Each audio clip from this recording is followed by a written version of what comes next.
As the Christmas cheer begins to mount, attention can sometimes be drawn away from the more important things such as workplace safety. Workers often feel the rush of Christmas. Tradesmen are rushed to finish off their job ahead of the holiday season, and retailers are run off their feet working longer hours to serve the hordes. New data from WorkSafe Victoria has revealed that one worker is injured every 18 minutes across Victoria alone. That is more than 28,000 people that have made a workplace injury claim in the last 12 months.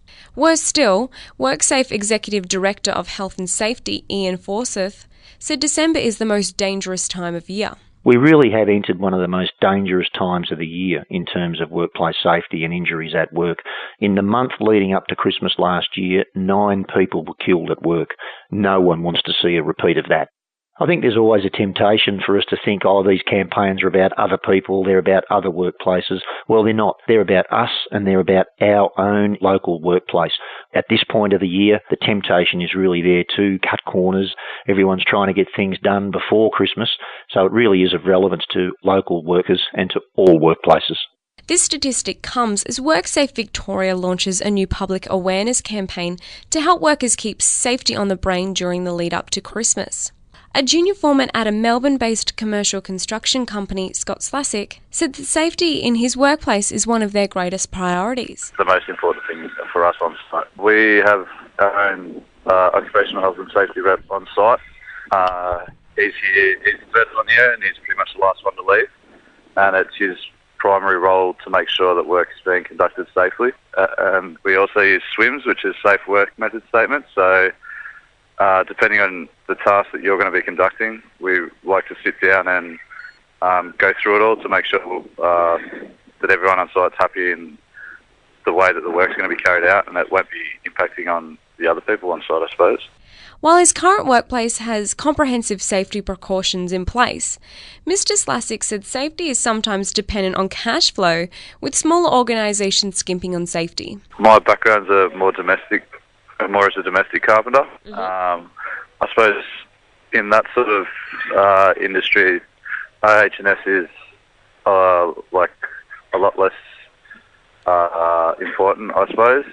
Like it is important, I suppose, on every site, but the focus there is a lot more on getting the work done. I suppose you're dealing with smaller businesses and it's a lot more competitive to make money. So a lot of those sort of builders can't really afford to be lashing out on safety. This is just from personal experience, but their focus really is on trying to get the job done. Well, I know like a couple of my old bosses, like it was very much get the job done and this is how we do it. And Mr. Slasick told of some of the workplace accidents he has witnessed and how organisations can avoid them. Well, we have had a guy that's in the past, he wasn't familiar with using a scissor lift and subsequently has jammed his hand between a steel beam and the cage of the scissor and taken his fingers off.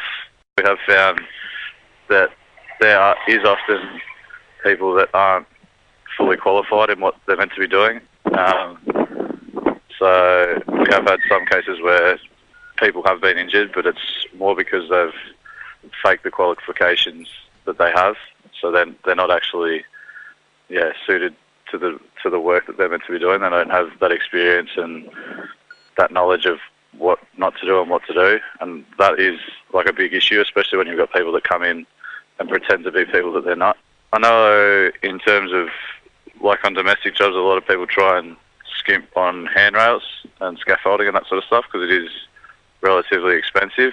So there is always a danger if you're not using those sort of tools of falls happening and people getting hurt.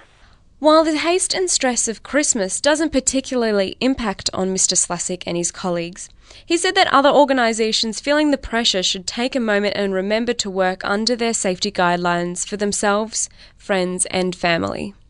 No one wants to be hurt over Christmas. Like a lot of us have time off and you want to be enjoying that time, you don't want to be hurt. So I'd just urge people to take care and look after themselves at all times, especially Christmas, because you do want to enjoy your summer, have your time off, spend it with your friends and family and be happy and healthy.